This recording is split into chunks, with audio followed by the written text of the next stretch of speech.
तो पिछली बार हम लोग ने देखा था work done bye a constant force.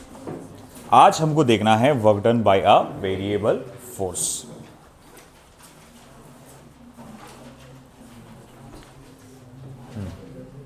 तो 6.1.2 work done bye a variable force. तो ध्यान दीजिएगा बेटा इस पे। अब ये नाम से ही समझ में आ रहा है कि इस बार फोर्स जो है वो कांस्टेंट नहीं होगा, वो लगातार बदलते जाएगा। तो कैसे बदलेगा? हो सकता है वैल्यू में बदले, हो सकता है वो डायरेक्शन वाइज बदले, व्हाटएवर, है ना। तो फोर्स लगातार चेंज होता जाएगा। जैसे मैं एक एग्जांपल ले लेता हूं कि भैया देखो, अब मुझे क्या करना है, एक ऑब्जेक्ट को इस पोजीशन ए से इस पोजीशन बी तक लेके जाना है। फिलहाल इस जगह पे देखो तो मैं यहां देख सकता हूं कि भैया जो आपका डिस्प्लेसमेंट है कुछ उसका डायरेक्शन जो है इस तरह से है ना। तो मैं देख सकता हूं कि डिस्प्लेसमेंट कुछ इस तरह से है। अब उसको यहां से यहां ले जाने के लिए हो सकता है आपने फोर्स कुछ इस तरह से लगाया होगा, है ना, और एंगल जो दोनों के बीच में का क्या होगा, थीटा होगा। बात समझ रहे ना आप कि यहां से यहां ले जाना है। आप देख सकते हैं कि डायरेक्शन सब जगह कैसी आएंगी, अलग अलग आएंगी। जब यहां होगा तो डिस्प्लेसमेंट का डायरेक्शन इधर होगा, यहां होगा तो डिस्प्लेसमेंट का डायरेक्शन इधर होगा, यहां होगा तो डिस्प्लेसमेंट का डायरेक्शन इधर होगा, यहां होगा तो डिस्प्लेसमेंट का डायरेक्शन इधर होगा, यहां होगा तो डिस्प्लेसमेंट का डायरेक्शन इधर होगा, है ना। हर पॉइंट पे अलग अलग होगा। मैं बात कर रहा हूं इस पॉइंट की, ए पॉइंट की। वहां डिस्प्लेसमेंट का डायरेक्शन कैसे पता लगाएंगे, वहां से टेंजेंट बना लो तो वो क्या होगा, डिस्प्लेसमेंट का डायरेक्शन होगा। फोर्स कैसे भी लगा सकते हैं आप, चाहे तो उसी डायरेक्शन में भी लगा सकते हैं, है ना, ऊपर भी लगा सकते हैं, कैसे भी लगा सकते हैं, है ना। अब मुझे ये टेबल को आगे खींचना है तो ऐसा जरूरी नहीं है कि मेरे हाथों को ऐसे सीधा यूं रख के लाना पड़ेगा, है ना। वो तो ऐसा करके भी खींच सकता ना मैं इसको। तो बात वही हो रही बेटा कि किसी भी एक पर्टिकुलर डायरेक्शन में मैंने फोर्स लगाया। तो मगर यहां फोर्स क्या हो रहा है, बदल रहा है लगातार, डायरेक्शन में भी और वैल्यू में भी। तो मैं बोलूंगा, इसको एक्सप्लेन इस तरह से करूंगा, when a body is to be displaced, एक बॉडी को डिस्प्लेस करना है from A to B, but the force applied on it, मगर उस पे जो फोर्स आप अप्लाई कर रहे हो is changing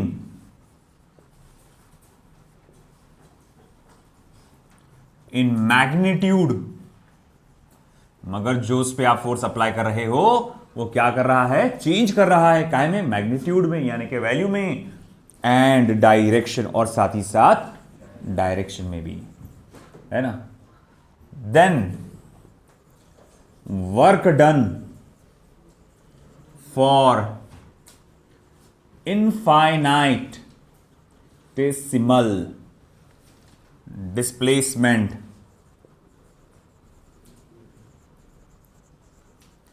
ds will be। तो देखो क्या है, जब आप कह रहे हैं कि फोर्स की वैल्यू अलग अलग आएगी, फोर्स और डिस्प्लेसमेंट का डायरेक्शन भी अलग अलग आएगा, तो हर जगह वर्क डन भी कैसा होगा, अलग अलग आएगा। अरे भैया अब कैसा करेंगे, फिर तो हर टुकड़े की वैल्यू निकालना पड़ेगी। बोले बेशक हर टुकड़े की निकालना पड़ेगी, मगर अभी फिलहाल आप सिर्फ इस जगह का पकड़ो, आप इस छोटा सा डिस्प्लेसमेंट पकड़ो, यहां का ds इस डायरेक्शन में है, फोर्स इस डायरेक्शन में है, उन दोनों के बीच में का एंगल क्या है, थीटा है। तो सिर्फ इस छोटे से डिस्प्लेसमेंट यहां से यहां जाने, इतू से आगे जाने के लिए वर्क डन कितना करना पड़ेगा। तो उस छोटे से डिस्प्लेसमेंट के लिए वर्क डन जो रहेगा वो क्या रहेगा, बोले उस जगह लगने वाला फोर्स, जी हां लग गया, डिस्प्लेसमेंट ओके, और फोर्स और डिस्प्लेसमेंट के बीच में का एंगल लेंगे, उसका क्या लेंगे, कॉस थीटा। ये वही जनरल फॉर्मूला है बस जो कल देखे हम लोग ने, force into displacement into cos theta, वही है ना। वो उस पर प्रॉब्लम्स भी सॉल्व किए ना हम लोग ने, बस वो डिस्प्लेसमेंट छोटा सा है ds, इसीलिए उसको हमने वर्क डन को भी क्या कहा, छोटा सा कहा। अच्छा ठीक है, बोले पता चल गया कि यहां पर वर्क डन का फॉर्मूला इस छोटे से डिस्प्लेसमेंट के लिए क्या रहेगा, है कि नहीं। अब ऐसा है कि पॉसिबिलिटी है कि भैया फोर्स जो है किस तरह चेंज हो रहा है, या फोर्स की वैल्यू अलोंग एक्स एक्सिस क्या है, तो बोले F X I cap, along Y axis क्या है F Y J cap, plus along Z axis क्या है एफ जेड के कैप, है ना।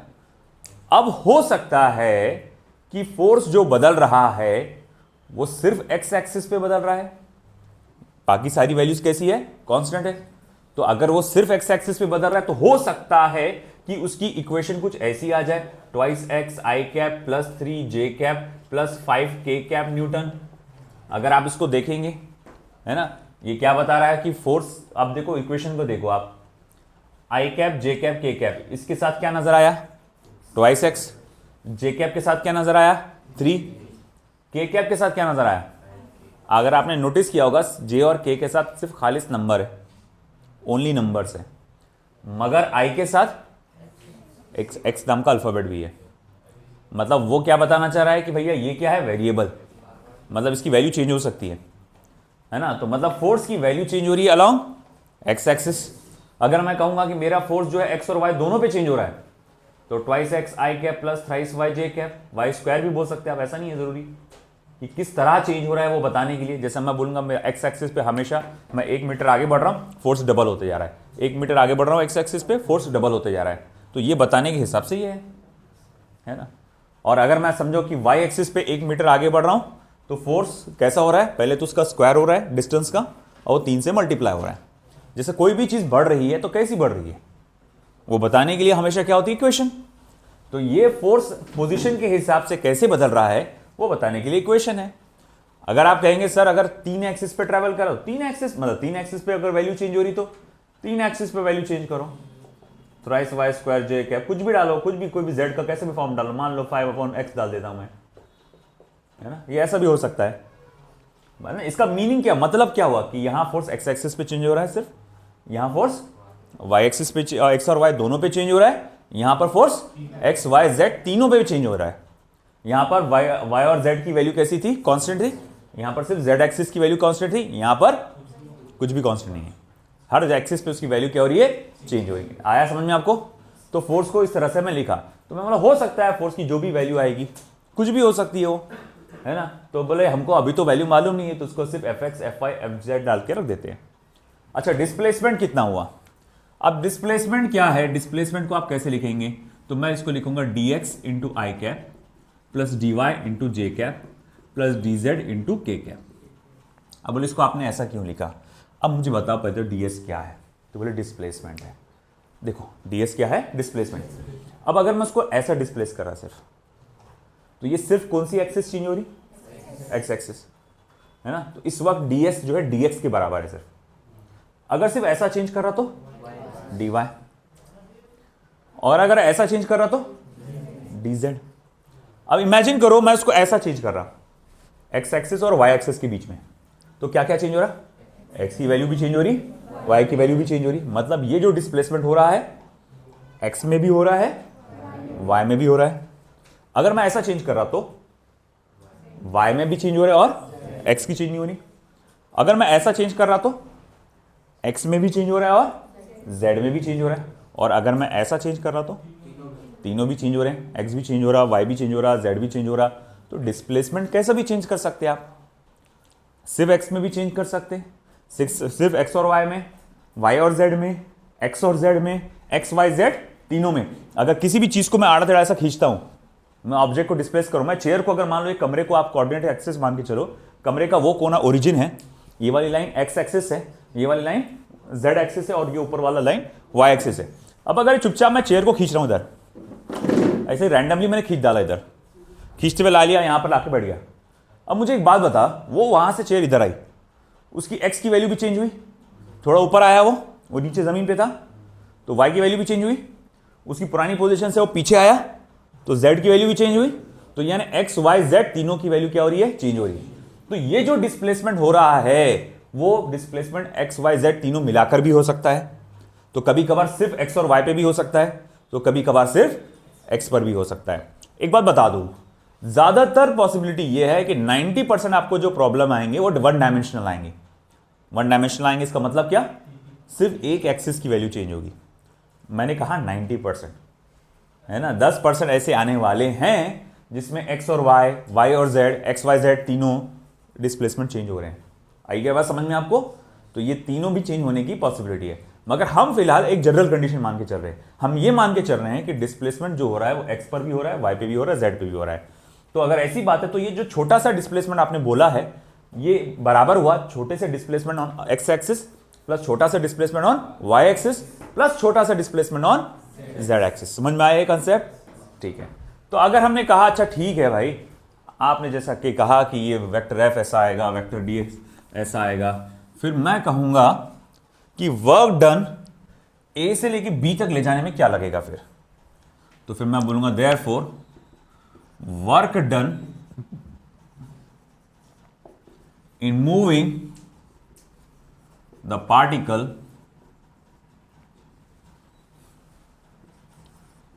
from A to B। अच्छा, ये आपने ब्रैकेट में नोटिस किया होगा, मैंने vector R A vector R B करके लिखा।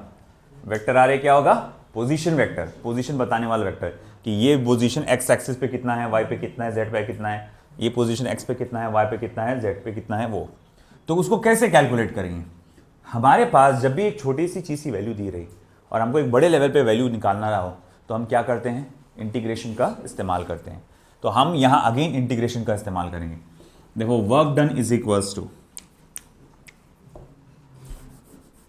Therefore work done is equals to, आपको वो छोटे से वर्क डन का क्या करना पड़ेगा? इंटीग्रेशन करना पड़ेगा। अच्छा, छोटे से वर्क डन का इक्वेशन क्या है? तो बोले भैया वो तो बहुत आसान है, F into D S cos theta. अच्छा, बोले मतलब क्या? तो बोले हाँ, ये लिमिट्स डालना रह गई मेरे को, मैं लिमिट्स डालूंगा R A to R B. ठीक है, इसको यानी आप कैसे लिख सकते हैं? Vector F dot vector D S R A to R B. अब vector F dot vector D S, बोले ये क्यों आ गया? अरे भैया A B cos theta, vector A dot vector B होता है ना, तो F into D S cos theta क्या हो जाएगा? Vector D F dot vector D S. मगर आप जैसे कि जानते हैं मैं आर ए और बी को ऐसा भी लिख सकता हूँ, X A comma Y A comma Z A, X B comma Y B comma Z B, और वेक्टर एफ की वैल्यू को क्या लिखेंगे अपन? F X into I cap plus F Y into J cap plus F Z into K cap.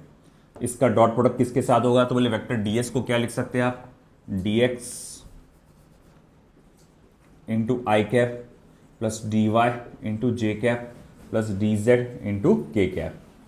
तो हम लोग ने असल में किया क्या है बेटा? यहां पे फोर्स की इक्वेशन डाल दिए हैं, डिस्प्लेसमेंट की इक्वेशन डाल दिए हैं, है ना। अच्छे से देखो बेटा, यहां पर हम लोग एक एक चीज को समझो। हम बता रहे हैं कि देखो, आपको छोटा सा डिस्प्लेसमेंट करना है डीएस, तो उसके लिए वर्क डन का फॉर्मूला क्या होता है? फोर्स जो आप लगा रहे हैं उस जगह पे वो डिस्प्लेसमेंट और cos of angle between them. बोले मान लिया, बोले फोर्स को आप पूरे इस 3 डायमेंशन में कैसे लिख सकते हैं? तो बोले फोर्स को मैं ऐसा लिख सकता हूं, F X I cap F Y जे के एफ जेड के कैप, कि हो सकता है कि फोर्स की वैल्यू एक्स पे भी चेंज हो रही हो, वाई पे भी चेंज हो रही हो और जेड पे भी। वो पक्का मालूम नहीं अभी, मतलब तीनों भी चेंज हो सकता है, नहीं भी हो सकता है, कोई एक पर भी हो सकता है, मगर अभी फिलहाल मैं तीनों लिख कर रखता हूं। तो बोले ठीक है, मैं तीनों लिख कर रख दिया, F X I cap F Y जे के plus F Z K cap. और अगर मैं कहूंगा अच्छा ठीक है, पार्टिकल का डिस्प्लेसमेंट कहां हो रहा है? हो सकता है कि सिर्फ एक्स पर हो, अगर सिर्फ एक्स पर होता तो मैं क्या लिखता? D x. हो सकता सिर्फ वाई पे है तो मैं क्या लिखता? D Y. हो सकता अगर सिर्फ जेड पे है तो डी जेड। एक्स और वाई दोनों पे होता तो D X I cap plus D Y J cap लिखता सिर्फ। वाई और जेड पर होता तो D Y J cap plus D Z K cap होता। मगर ये अगर मान लो तीनों पर चेंज हो रहा है डिस्प्लेसमेंट, आपके ऑब्जेक्ट का ऐसा हो रहा है, वो एक्स भी चेंज हो रहा है, वाई भी चेंज हो रहा है, जेड भी चेंज हो रहा है, तो मैं बोलूंगा डीएस को आप ऐसा लिख सकते हो। ठीक है, मान लिया। बोले ये जो वर्क डन का था ये काय के लिए था? बोले छोटू से डिस्प्लेसमेंट के लिए था, मगर मेरे को तो यहां से यहां तक ले जाना है। अब ये डिस्प्लेसमेंट, ये लोकेशन क्या है? बोले इसका कोऑर्डिनेट क्या है? तो बोले इसका कोऑर्डिनेट आएगा X A comma Y A comma Z A. अच्छा, जब पार्टिकल यहां पहुंच जाएगा तो यहां का कोऑर्डिनेट क्या आएगा? तो बोले X B comma Y B comma Z B, coordinate मालूम है ना, लोकेशन बताता जो। अच्छा ठीक है बोले, तो बोले फिर यहां से यहां ले जाने में वर्क डन कितना होगा, तो बोले यार वो तो इंटीग्रेट करना पड़ेगा इस छोटे से वर्क डन को। चलो बोले करो इंटीग्रेट, डी डब्ल्यू की वैल्यू डालो, F into D S cos theta डाल दिए। फिर किसी को याद आया सर ये अपन ऐसा लिखा तो उसको डॉट प्रोडक्ट तो भी लिख सकते हैं, तो बोले हाँ लिख सकते, तो लिखो डॉट प्रोडक्ट के फॉर्म में। फिर मैंने क्या किया, इसको पोजीशन वेक्टर के फॉर्म में लिखने के बजाय मैंने उसको कोऑर्डिनेट्स के फॉर्म में लिखा कि भैया हमको पार्टिकल को इस जगह से इस जगह ले जाना है, X A comma Y A comma Z A, X B comma Y B comma Z B. और मैंने क्या किया फिर बोले ये डॉट प्रोडक्ट मैंने सॉरी एफ एक्स और D X, F X F की वैल्यू और डी एस की वैल्यू मैंने डाल दिया। अब आगे क्या करने वाला हूं मैं, यहां इनका डॉट प्रोडक्ट करने वाला हूं। तो चलो डॉट प्रोडक्ट करते हैं। तो आप लिखेंगे therefore work done is equals to integration X A to X B F X into D X plus integration Y A to Y B आएगा F Y into D Z plus integration Z A to Z B और आ जाएगा F Z into D Z, और आपको ये फॉर्मूले से पूरा वर्क डन मिल जाएगा। तो देखो अब ये फाइनल इक्वेशन आई, हम लोग ने क्या किया, यहां डॉट प्रोडक्ट किया, कहां पे बेटा, हाँ sorry F Y D Y, my mistake, F Y D Y. अब मैंने क्या किया, यहां पर सिंपली यहां इन दोनों का डॉट प्रोडक्ट किया। जब मैं डॉट प्रोडक्ट करूंगा तो तीन टर्म्स आएंगे, F X D X, F Y D Y, F Z D Z. और इंटीग्रेशन किसका, पहले तो शुरुआत में क्या आएगा, कॉमन में आएगा। मैंने उस इंटीग्रेशन को अलग अलग बांट दिया, इस टर्म का ये, इस टर्म का ये, इस टर्म का ये। जैसे बता दूं आपको ये इक्वेशन कैसे आने वाली थी, ये आने वाली थी इस तरह से। तो work done is equals to integration X A comma Y A comma Z A, और फिर ये आता था X B comma Y B comma Z B. फिर उसके बाद यहाँ पर आता था F X D X plus F Y D Y plus F Z D Z, ये इस तरह से आने वाला था, है ना। फिर मैंने क्या किया, अब इंटीग्रेशन को तीनों को बांट दिया। अच्छा ये सिर्फ कौन सी एक्सिस का टर्म है, एक्स एक्स, फोर्स कौन सी एक्सिस का है, डिस्प्लेसमेंट कौन सी एक्सिस का है, तो फिर लिमिट्स भी किसके लगेंगे, एक्स एक्सिस के। तो इसीलिए ये लिमिट्स मैंने सिर्फ एक्स एक्सिस के लगाया। ये फोर्स कौन सी एक्सिस का है, डिस्प्लेसमेंट वाई एक्सिस का, तो लिमिट्स भी किसके लगेंगे, ये फोर्स कौन सी एक्सिस का है, और आपका डिस्प्लेसमेंट, तो इसीलिए लिमिट्स भी कहां के लगे, जेड के लगे। समझ में आए। तो फाइनल इक्वेशन हमारे पास ये बन गया था, आपको ये फाइनल इक्वेशन याद रखना है ना। Integration F X D x, limits उसके, एफ वाई डी वाई उसके limits, F Z D Z उसके लिमिट्स। 90% चांस ऐसा है कि आपको फोर्स कुछ ऐसा देगा, कुछ भी दे देगा, बोलेगा भैया ए एक्स है भाई मेरा फोर्स, और मुझे x1 is equal to 0 to x2 is equal to 3 पर लेके जाना है, तो बताओ वर्क डन कितना करना पड़ेगा। तो आपने नोटिस किया होगा फोर्स सिर्फ एक एक्सिस पे चेंज हो रहा, डिस्प्लेसमेंट भी सिर्फ x और x के फॉर्म में दिया हुआ है, यानी सिर्फ x एक्सिस पे हो रहा है। तो वर्क डन आपको सिर्फ कैसे निकालना पड़ेगा, F X into D x का काम ले लो, एक्स ए इंटू एक्स बी, बात खत्म। बोले सर ये बाकी की कहाँ गए, क्योंकि भैया बाकी की वैल्यू जीरो है ना, एफ वाई भी जीरो है, एफ जेड भी जीरो है, डी वाई भी जीरो है, डी जेड भी जीरो है। कभी कभार क्या होगा, फोर्स आपको दे देगा एक्स और वाई जेड तीनों पे दे देगा, मगर डिस्प्लेसमेंट सिर्फ एक्स एक्सिस पे देगा। तो ऑटोमेटिकली फिर से क्या होता है, ये दोनों जीरो हो जाते हैं, क्योंकि आपका फोर्स तो जीरो है ना, यहाँ क्या है फोर्स मल्टीप्लाई बाय डिस्प्लेसमेंट है ना, तो फोर्स तो जीरो हो जा रहा, तो ये पूरा का पूरा जीरो हो जाता। तो उस वक्त भी आपको सिर्फ एक्स एक्सिस पे करना पड़ेगा। ठीक है, कोई बात नहीं, एग्जाम्पल में क्लियर हो जाएगा वो ज़्यादा। चलो लिख लो फटाफट ये इनफाइनाइटिसिमल, इनफाइनाइटिसिमल, ये इनफाइनाइट, ये सिमल, इसका मीनिंग होता है इनफाइनाइटली स्मॉल, यानी बहुत ज्यादा छोटा।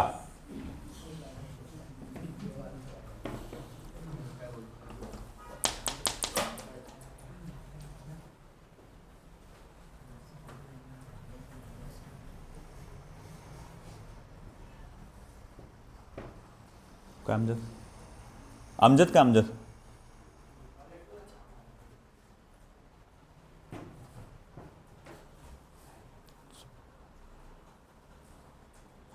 सोन खोल दे दरवाजा।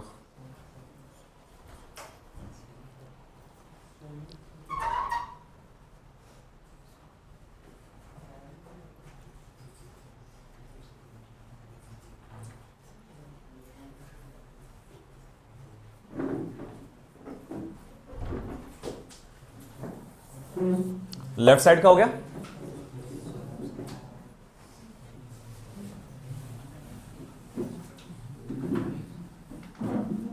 ये हो गया ना।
चलिए,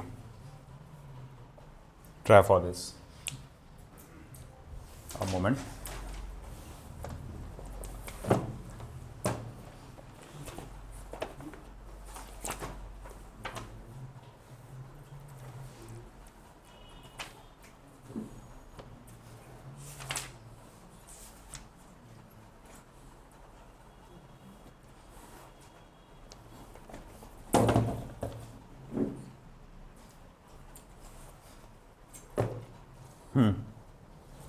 तो जैसा कि हम देख सकते हैं, a force F is equals to 2 plus X newton acts on a particle in X direction.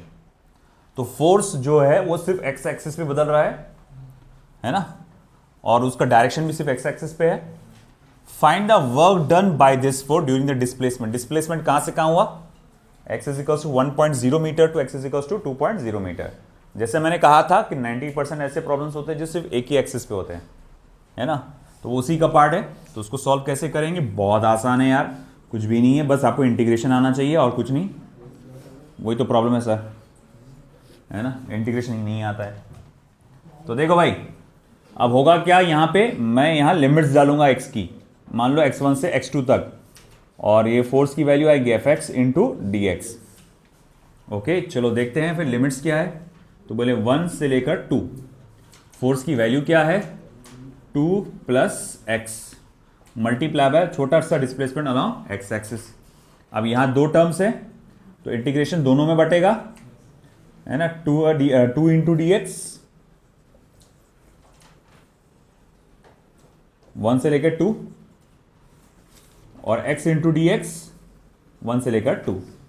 अगर आप इंटीग्रेशन में माहिर है तो उसको डिस्ट्रीब्यूट भी करने की जरूरत नहीं पड़ेगी, वहीं हो जाता हो। तो 2 इंटू डी एक्स का इंटीग्रेशन क्या होता है, तो बोले 2x होता है, उसके लिमिट्स आ जाएंगे 1 to 2। x डी एक्स का इंटीग्रेशन क्या होता है, तो बोले वो एक्स स्क्वायर अपॉन 2 होता है, उसके लिमिट्स आ जाएंगे 1 to 2।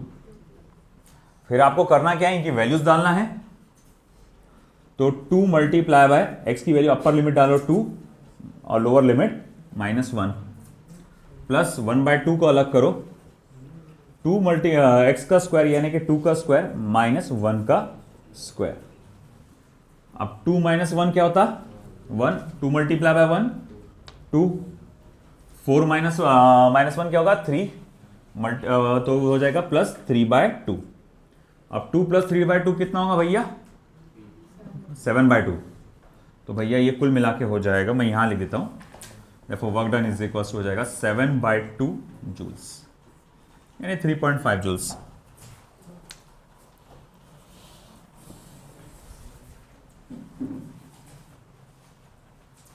आया समझ में।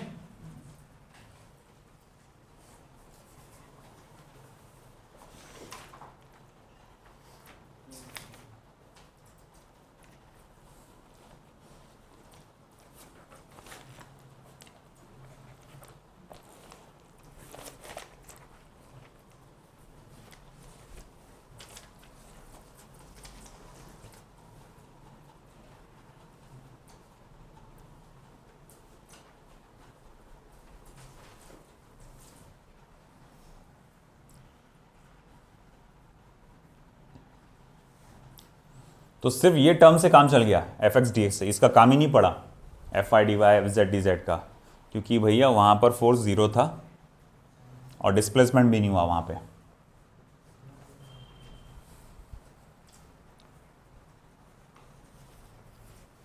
उधर का हो गया।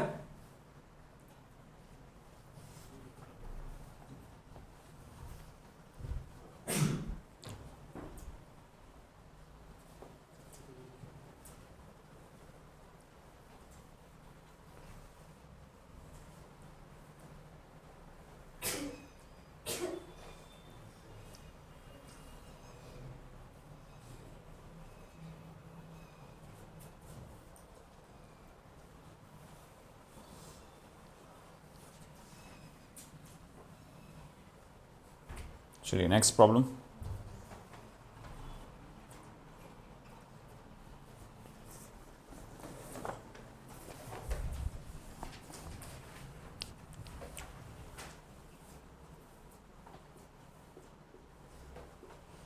A force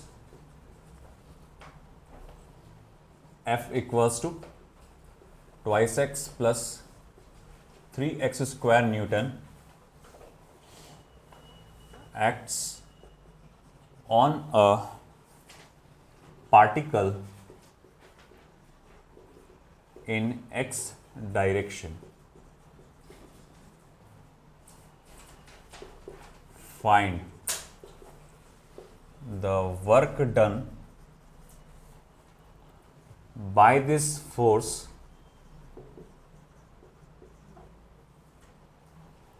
during displacement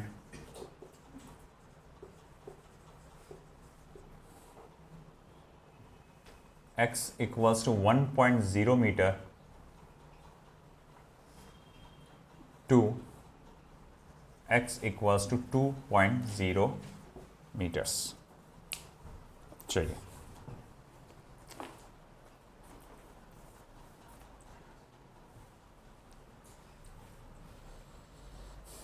करिए, अब देखते हैं कौन इसका आंसर बताएगा।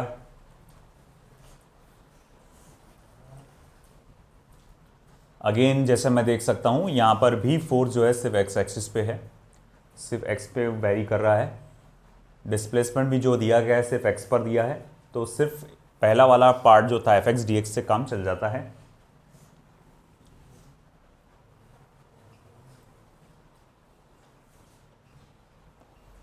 नहीं, दो ही टर्म्स हैं।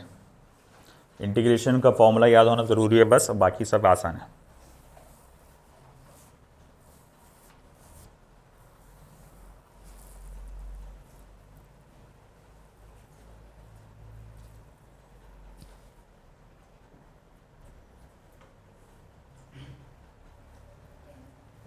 करेक्ट।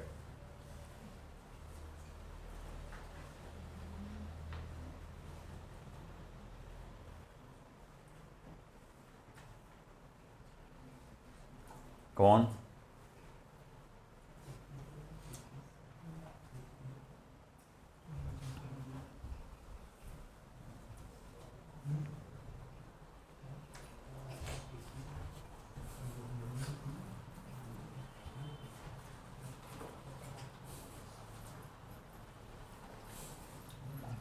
जिसका ये हो जाएगा वो हो जाएगा, फिर ये ट्राई करना।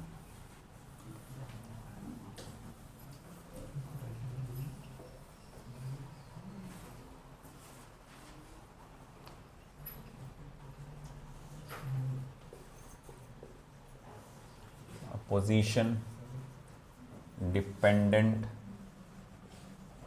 फोर्स, एक ऐसा फोर्स जो पोजीशन पे डिपेंड करता है। Vector F is equals to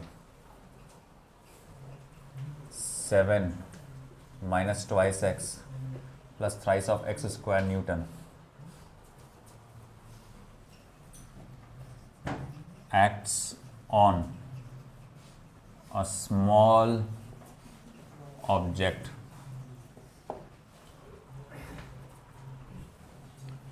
of mass 2 kilogram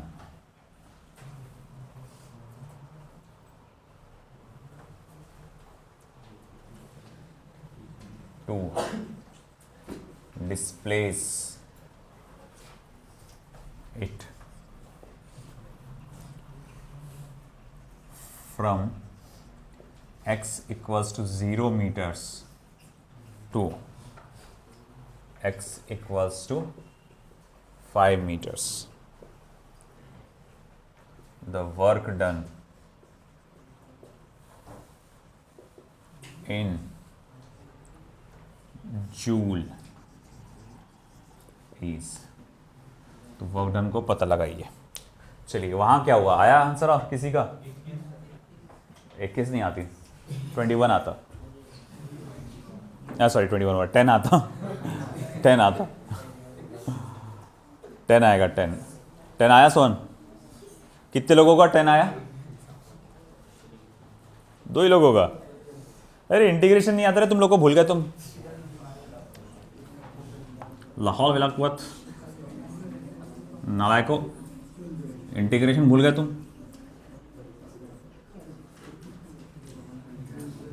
तो F X into D x और फिर बाद में x1 टू x2, तो इंटीग्रेशन एफ एक्स क्या होता है? Twice X plus thrice of X square into D x, और ये हो जाएगा 1 टू 2, 1 मीटर टू 2 मीटर। अब देख 2x का इंटीग्रेशन क्या होता है? अब देखो ये क्या अलग अलग करने का, डायरेक्ट कर। 2x का इंटीग्रेशन क्या होता है? 2 को साइड में रखेंगे, x का इंटीग्रेशन करेंगे, एक्स स्क्वायर अपॉन 2, तो फिर ये हो जाएगा x square upon 2 plus 3x square का इंटीग्रेशन क्या होगा? 3 साइड में रखेंगे, एक्स स्क्वायर का इंटीग्रेशन लेंगे तो एक्स क्यूब अपॉन 3, तो 3 times of x cube upon 3। अब इसके लिमिट्स आ जाएंगे 0 टू, सॉरी नॉट 0, 1 टू 2, फिर ये 2 और ये 2 कैंसिल, ये 3 और ये 3 कैंसिल। अब चलो क्या करो यहां पर, फिर x की डालो वैल्यू, अपर लिमिट डाल दो इसका x का। तो बोले x का अपर लिमिट क्या आएगा? बोले 2 है, यानी कि 2 का स्क्वायर प्लस 2 का क्यूब माइनस 1 का स्क्वायर प्लस 1 का क्यूब। अब मैंने क्या किया, इंटीग्रेशन लेने के बाद x की जगह ऊपर वाली वैल्यू है ना, फिर माइनस करके x की जगह लोअर वैल्यू। फिर देखो क्या आएगा, 2 का स्क्वायर कितना होता है? 4 प्लस 2 का क्यूब कितना होता है? 8 माइनस फिर वो क्या हो जाएगा 1 प्लस 1, ये हो जाएगा 12 माइनस 2, यानी कि हो जाएगा 10 joules. The answer is 10 joules. कितना आ रहा? Yes correct, 135 joules. तो ये आ गया आंसर आपका 10 जूल्स, 10 जूल्स का आंसर आ रहा है। आप देखो मैंने क्या किया, उसको सेपरेट नहीं करके डायरेक्ट कर डाला। आपको नहीं जा रहा, जम रहा, तो सेपरेट करके सॉल्व करो, मगर ये आदत डालो, टाइम बचाएगा आपको। ये सेपरेट करके चक्कर में टाइम लग जाएगा और ज्यादा। तो ये आएगा 10 जूल्स। और अब इसकी बारी, इसका आंसर आना चाहिए 135 जूल्स। चलो सब लोग सॉल्व करो, मुझे बताओ आ रहा है क्या आपका आंसर।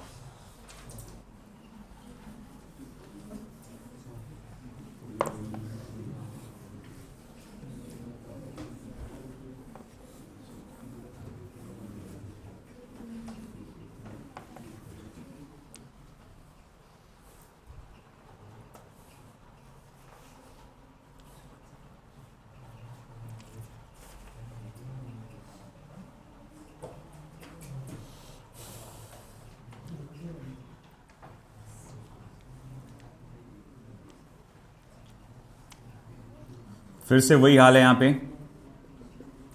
फोर्स जो है सिर्फ एक्स एक्सिस पर ही है और डिस्प्लेसमेंट भी सिर्फ एक्स एक्सिस पे ही है। तो वर्क डन आपको इस फॉर्मूले से जम जाएगा, F X into D x से। वैल्यू डालो, इंटीग्रेशन लो, सॉल्व करो। जब तक आप वहां बढ़ते हैं मैं यहां दूसरा प्रॉब्लम लिखता हूं। क्वेश्चन लिखना सभी का हो गया होगा ना ये वाला? क्वेश्चन की बात कर रहा मैं।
आया किसी का ये आंसर? 135 जूल आ गया, 2 लोगों का आ गया, 3। कमॉन फास्ट, सिर्फ 2 मिनट दिया मैंने, 2 मिनट के अंदर मुझे देखना है कितने लोगों का आता 135 जूल।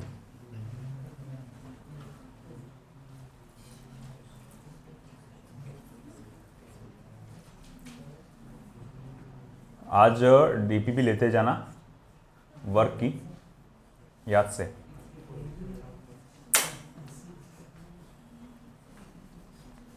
और कल जेई वालों को मैं एक एडिशनल डीपीपी दूंगा सॉल्व करने के लिए, वो भी करना है तुम लोग को, थोड़ा सा लेवल हायर रहेगा उसका, है ना। पुराने PYQs JEE मेन के वो रहेंगे इसके अंदर, PYQs भी रहेंगे, कुछ अदर एडिशनल भी रहेंगे क्वेश्चंस।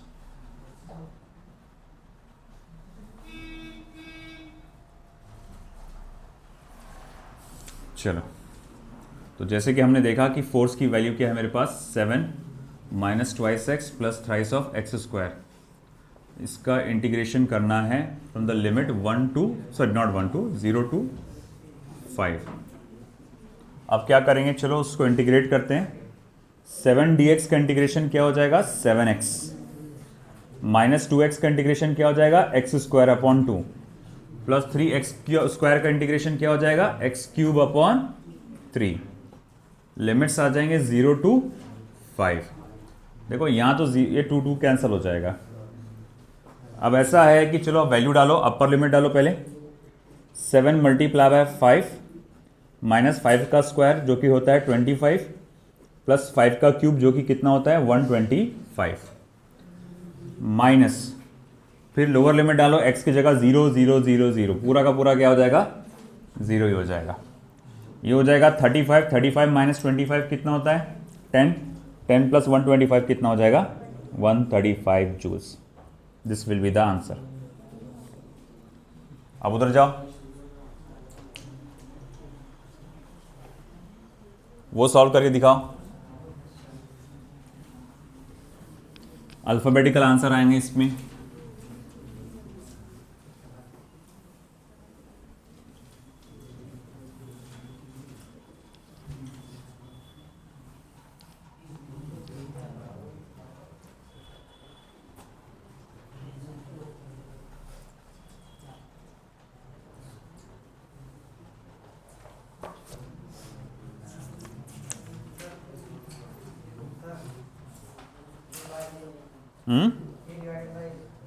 नहीं बेटा,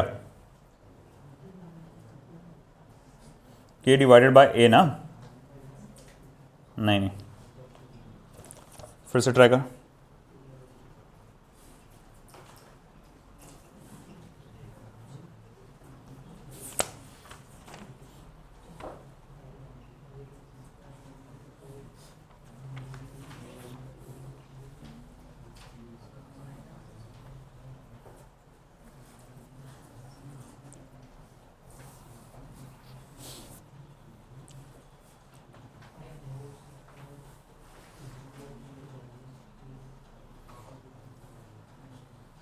चलो ट्राई करो जल्दी से।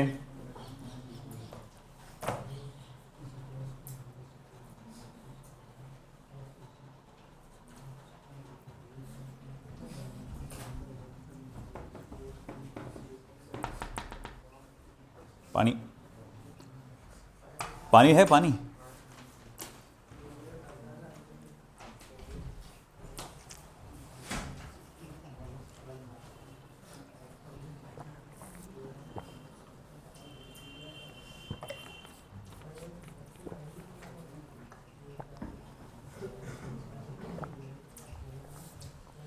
तो देखो, जैसे कि हम देख सकते हैं, a force minus k upon X square acts on a particle in x direction. Find the work done by this force in displacing the particle from x is equals to a to x is equals to twice a।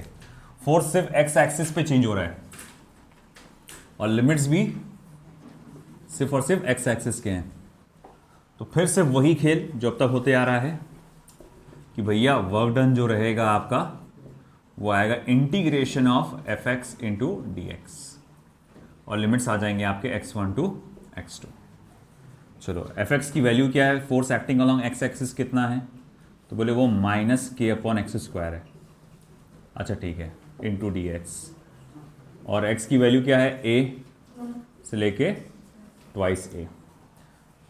अब देखो क्या है, 1/-k को आप बाहर निकालो, तो अगर मैं -k को बाहर निकालूंगा तो अंदर क्या बचेगा, 1/x², a to twice a into dx।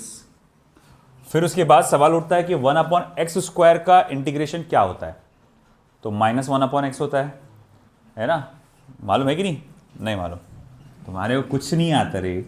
क्या मैं x² को ऐसा लिख सकता, अरे भैया x² को ऊपर लेके गया तो क्या हो गया, x⁻⁻² हो जाएगा ना। बेसिक रूल क्या कहता है x⁻n का, x⁻n+1/n+1। जाओ इंटीग्रेशन का देखो, तुम्हारे पास पुराने लिखे होंगे तो उसको फॉर्मूले को रिवाइज करो, उसके बिना नहीं होने वाला काम। तो x⁻n+1/n+1, तो उस लिहाज से अगर देखा जाए तो इसका फॉर्मूला कैसा लिखा जाएगा, x⁻2+1/-2+1। तो ये क्या हो जाएगा, x⁻1/-1, यानी कि ये वापस नीचे लेके जाओ तो -1/x।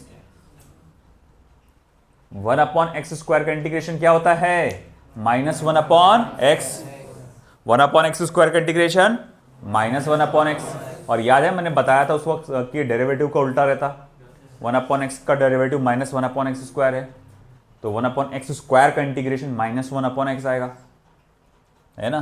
तो भैया ये 1/x² का इंटीग्रेशन -1/x आता, तो ये आएगा -k, इसका इंटीग्रेशन आ गया -1/x, फिर लिमिट्स आ गए इसकी a टू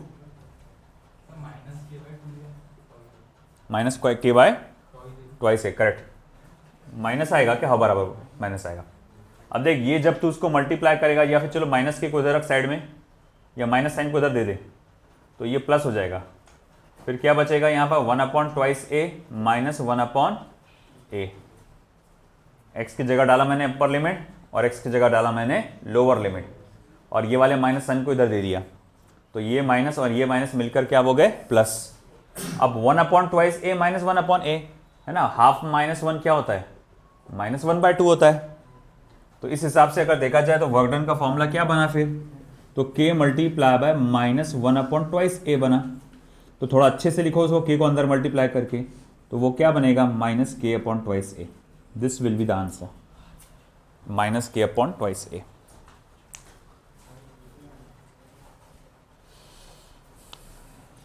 लिखो फटाफट,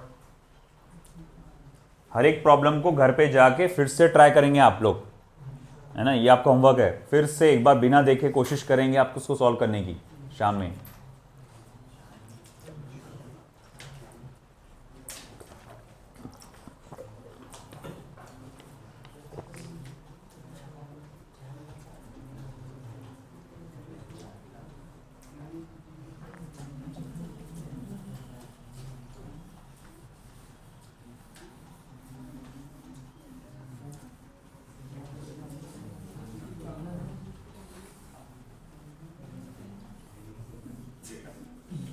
फालतू बनानी, जूते हैंगे। एक और प्रॉब्लम दो, मगर अब 2 dimensional.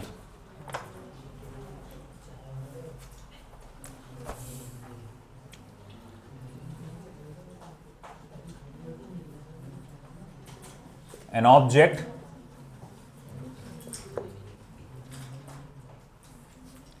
is displaced from position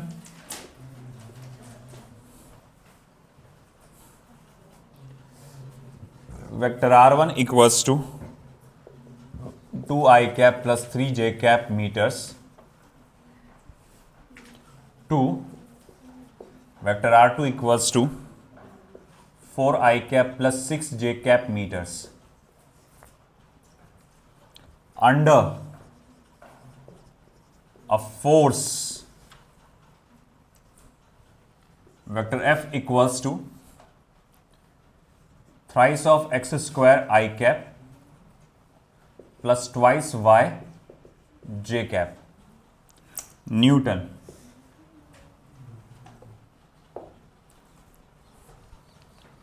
find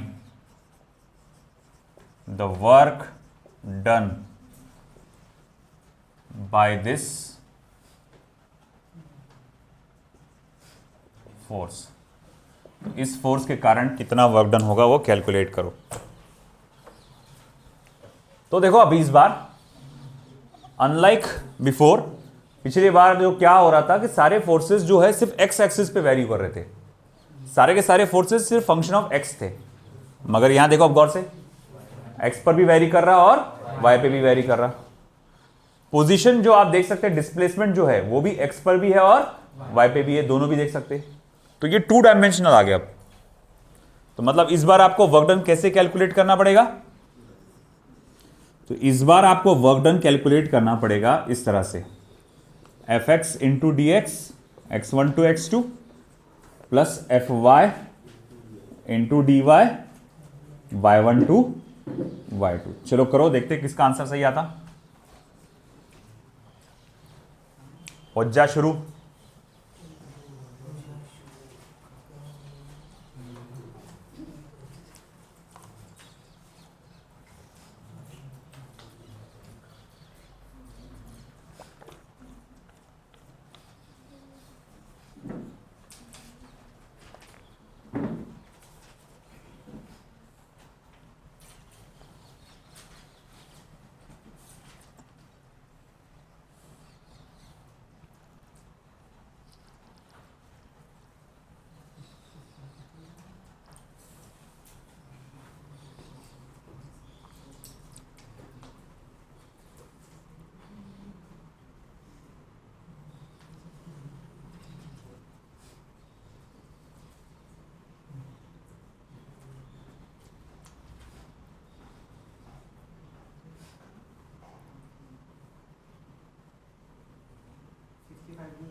sixty 65 joule.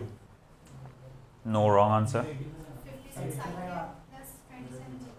Dot product में आई कैप जे कैप थोड़ी आता। 85 कि 83?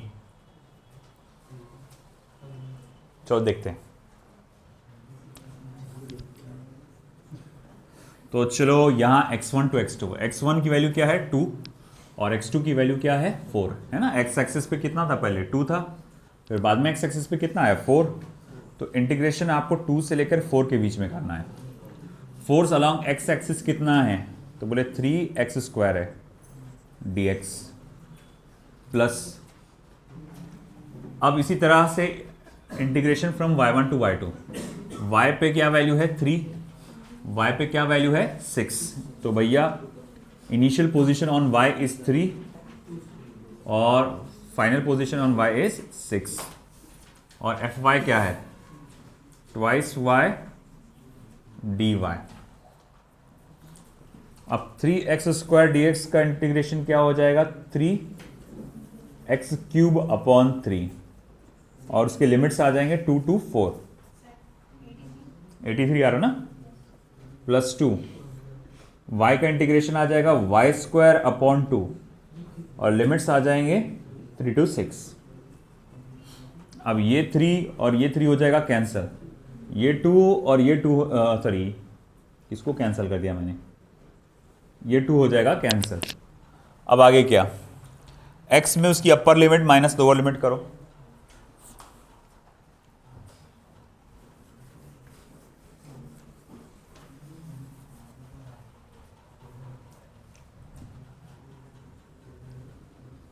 तो therefore work done is equals to x³ को मैं लिखूंगा ऐसा 4 का क्यूब माइनस 2 का क्यूब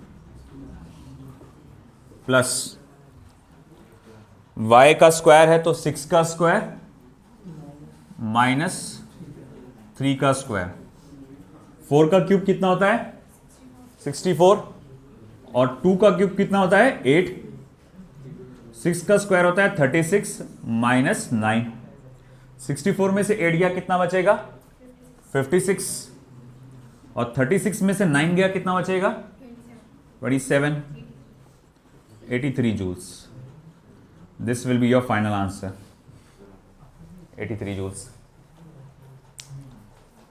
आया, चलो एक और आखिरी प्रॉब्लम इसका, वेरिएबल फोर्सेस का।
तो बेसिकली एक में दो प्रॉब्लम है ये।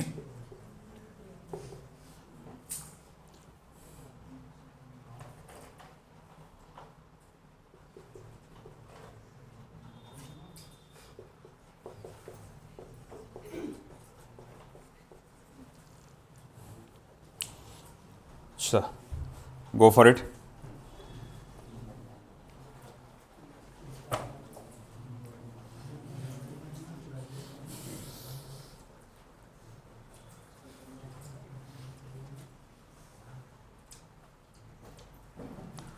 जिसके को इस पार्ट में दिक्कत जा रही है, सबसे पहला तो उसने ये काम करना कि इंटीग्रेशन के फॉर्मूले जाके आज अच्छे से लर्न कर लो सारे के सारे। पहला स्टेप वही होना चाहिए आपका, क्योंकि उसका टकरा वही है, इंटीग्रेशन। दूसरा स्टेप ये हो सकता है कि भाई आप जो आज लिखाया गया उसको फिर से रिवाइज करो, पढ़ो अच्छे से, उसमें काम हो जा रहा है तो अच्छी बात है। तीसरा स्टेप ये होगा, ये भी नहीं जम रहा तो फिर आप लेक्चर को वापस से देखो, आप पूरा,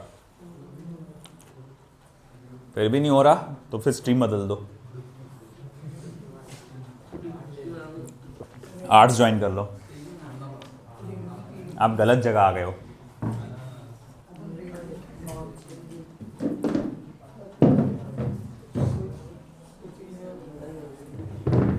चलो जल्दी जल्दी, विदाउट वेस्टिंग टाइम, मुझे उसका आंसर चाहिए और दोनों आंसर एक साथ चाहिए। मुझे देखना है कि कौन दोनों भी आंसर मुझे एक साथ बताएगा।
थ्री डायमेंशनल है, ये टू डायमेंशनल था, वो थ्री डायमेंशनल है, तो उसमें एफ एक्स भी आएगा, एफ वाई भी आएगा और एफ जेड भी आएगा। और अच्छी बात यह है पहले वाले में, उसमें कोई भी मतलब फोर्स असल में कांस्टेंट है पहले, तो जब आप इंटीग्रेशन लेंगे तो वो 2dx आएगा, 5dy आएगा, 6dz आएगा। और आपको मालूम है ए डी एक्स का इंटीग्रेशन क्या होता है, a इंटू एक्स।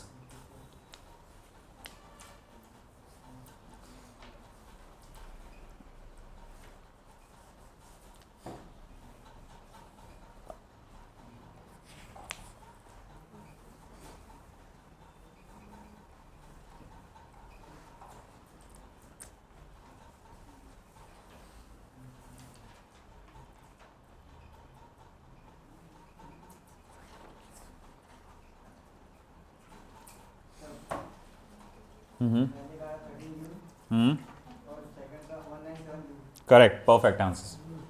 पहले का 13 जूल है, दूसरे का 197 जूल है। आ गया, दो लोग।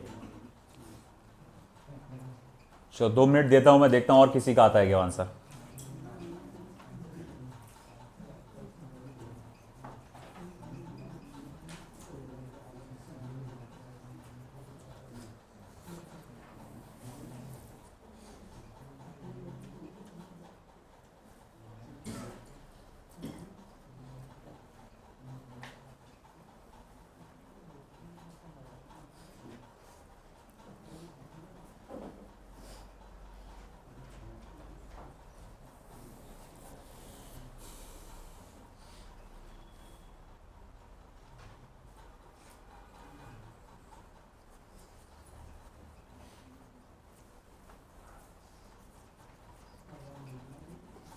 वाह,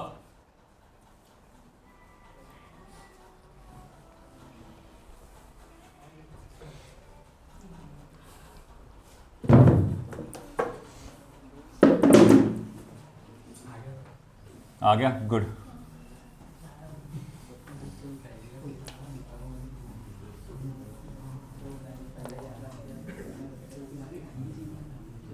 फालतू बात नहीं।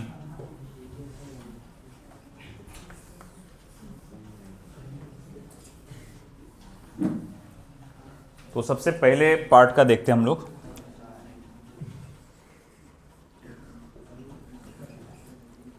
Work done is equals to, मैं पहले उसका आंसर निकाल रहा हूं, देख लो इधर, ध्यान दो सब लोग। इंटीग्रेशन हमारा क्या है, फॉर्मूला आएगा F X D X plus F Y D Y plus F Z D Z. Limits आएंगे x1 to x2, y1 to y2 और z1 टू z2, है ना। क्योंकि यहां मैं देख सकता हूं फोर्स की वैल्यू x पर भी है, y पे भी है, z पे भी है ना, तीनों एक्सिस पर है ना। 3 टर्म्स नहीं, तीनों एक्सिस की वैल्यू होना चाहिए। कई लोग क्या कर रहे होंगे, पिछले वाले से करके देख रहे होंगे, इससे पहले 1-2 प्रॉब्लम जो अपन ने देखा उसमें भी 3 टर्म्स, जैसे ये वाला क्वेश्चन कौन सा है वो 7 minus twice X plus thrice X square, वो जो था 7 f is equal to 7 minus twice X plus thrice F X square, ये पूरी की पूरी वैल्यू सिर्फ एक्स एक्सिस पे थी। तो उसको 3 ऐसा अलग अलग, आप सोच रहे होंगे सर उसको ऐसा क्यों नहीं किए, क्योंकि ये पूरी की पूरी वैल्यू एक्स की ही थी। आया ना समझ में, दिख रहा ना आपको, ये एक्स एक्स, और यहां पर ये देखो वैल्यू, ये एक्स की इतना नहीं है, इसमें एक्स का इतना ना होकर सिर्फ 2 है उसकी जगह पे, y का सिर्फ 5 है, z का सिर्फ 6 है। तो उसमें और इसमें कंफ्यूज मत हो जाना, क्योंकि अक्सर मैंने देखा है कि ये स्टूडेंट इसमें और इसमें कंफ्यूज होते हैं कि सर यहां पर आपने 3 बार ऐसा अलग अलग dx dy dz 3 अलग अलग लिमिट डाले, आपने यहां तो बस एक ही लिमिट डाले और सिर्फ dx लिखकर काम चला लिए। तो बेटा ये 3 टर्म्स है एक ही डायरेक्शन में, फोर्स के 3 टर्म्स है, ये पूरी वैल्यू है सिर्फ एक डायरेक्शन में यानी एक्स एक्सिस पर, और ये फोर्स की 3 अलग अलग वैल्यूज है अलग अलग डायरेक्शन में।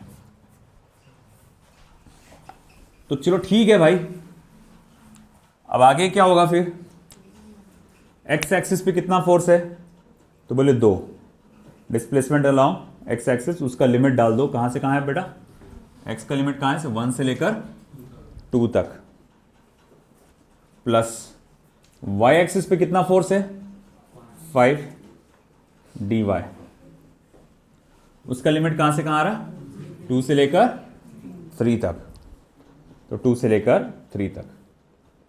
फिर उसके बाद z एक्सिस पे क्या वैल्यू है फोर्स की 6, डी जेड, उसकी वैल्यू कहां से कहां तक है, 3 से लेकर 4 तक।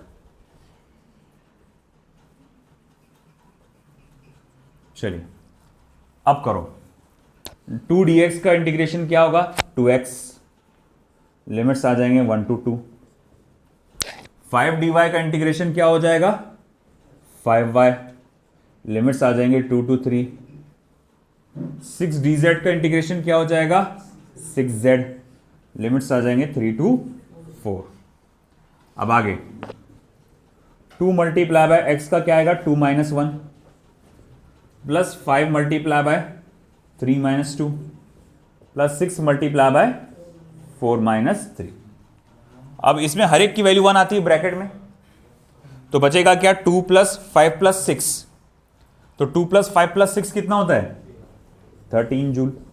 This will be the answer. आया समझ में? तो ये आया आपका पहले वाले का। अब दूसरा वाले वैल्यू निकालना है अपने को, तो work done is equals to, फिर से वही खेल खेलो, fx dx x1 to x2, fy dy y1 to y2, fz dz z1 to z2। चलो अब fx dx, अब वो वाले को देखो, x एक्सिस पे कितना फोर्स है भाई, 2x, तो भैया पहला इंटीग्रेशन आएगा 2x into D x, limit कहां से कहां तक दिए हुए हैं, 1 से लेकर 2।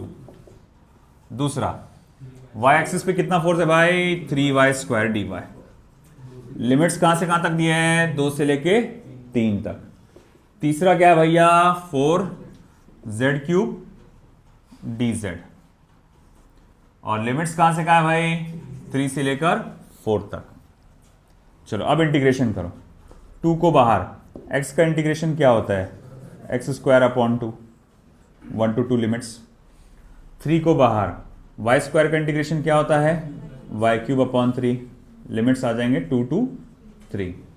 4 को बाहर, z³ का इंटीग्रेशन क्या होगा, z⁴/4, लिमिट्स आ जाएंगे 3 to 4। फिर ये 2 कैंसल, 3 कैंसल, 4 कैंसल, मगपुड़े का है x², 2 का स्क्वायर -1 का स्क्वायर, फिर y का क्यूब यानी कि 3 का क्यूब - 2 का क्यूब, प्लस z⁴ यानी 4 का पावर 4 - 3 का पावर 4। चलो करो अब, 4 - 1 प्लस 3 3 9 3 9 27, 27 - 8 प्लस 4 का पावर 4 कितना होता, 256 है ना, 16 का स्क्वायर बोल सकते हैं ना अपन, 256 माइनस 3⁴ कितना होता, 81, 81, 4 - 1 3, 27 में से 8 गया 19, 256 में से 18 गया, कितना बचेगा, ये 5 175 है ना, सही है ना, 175। अब करो ऐड तीनों को, क्या आ रहा बताओ, 197 जूल्स। आया समझ में, लिख लो।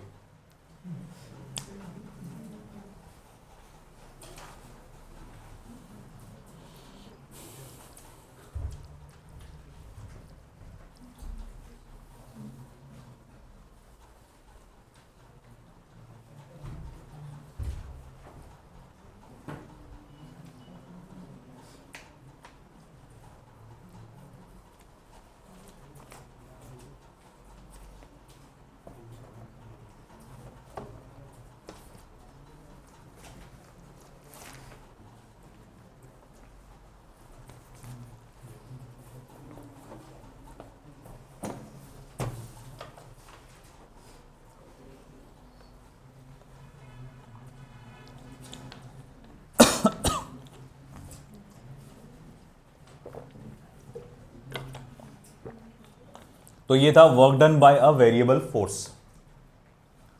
कल इंशाल्लाह वर्क का पार्ट जो है वो कंप्लीट हो जाएगा, क्योंकि अब ग्राफिकल इवैल्यूएशन ऑफ वर्क है और छोटे छोटे पार्ट्स बचे हैं सिर्फ।